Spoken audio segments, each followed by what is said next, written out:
is Rollins versus Omos. Now, this one had a lot of intrigue. Now, what I liked about this match was there was a lot of intrigue coming into it. Like, motherfuckers were debating, is Seth going to win? Is Omos going to win? Now, with the World Heavyweight, now they announced the picks who's going to be in the World Heavyweight Championship tournament, I think, after Backlash. So if we had known that going in, we would have went, oh, Rollins is obviously going to get the dub 100%. But there was question marks on this match. That's what I liked going into it. That's the beauty of wrestling, where you're like, oh shit, who's going to win? So Rollins was over as fuck. The crowd was so hot for him. You called it. Rollins was going over. He made Omos look like $1 million. He made him look like a big guy. Like he's bro. It was some classic Andre the Giant shit. It was. Like, and you could see Rollins. I wrote in my notes, you could see the ref and Rollins talking Omos through the whole fucking match, bro.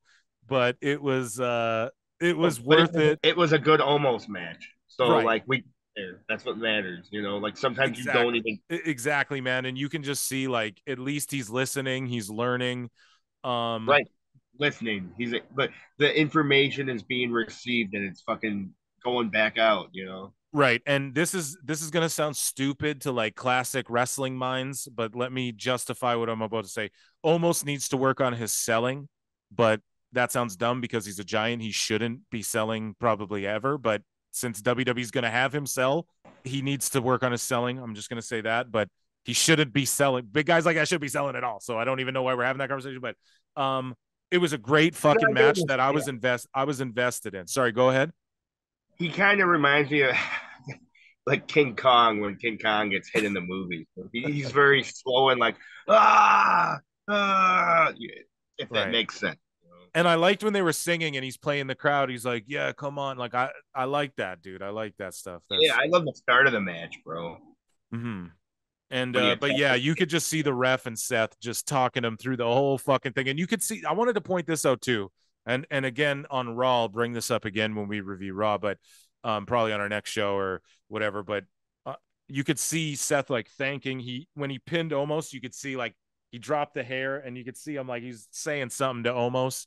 And he was probably thanking him or whatever. But you see Rollins did that again on Raw in his triple threat. You could see him like he ducked the hair and you could see him talking.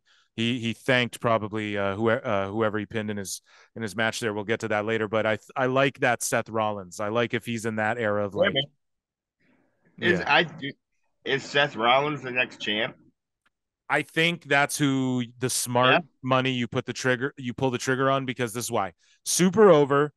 Crowd loves him. He can do babyface or heel. Great worker. Can do every fucking show. Had his time off a little bit and has like a tour bus with his wife and his kid and shit on tour with him. He's comfortable. Put the belt on him. Get a lengthy reign. Get great matches. Help get guys over. I think that's the way you do it. Even though, like, I know a lot of people would be like, "Oh fuck, you guys watch Seth and that's Mark shit," but that's gonna ruin the company. But I think that's the money. You got Seth as World Heavyweight Champion. You got fucking Roman Reigns as the Universal Champion. You got fucking Moxley cutting his head with screwdrivers somewhere. Right. What did you call them? The fucking bloody botch? I can't remember. The blood clot, the bumble clot. Oh god, yeah. Let's not get the bumble clot club, bro. Anyways, let's go. Let's move along. So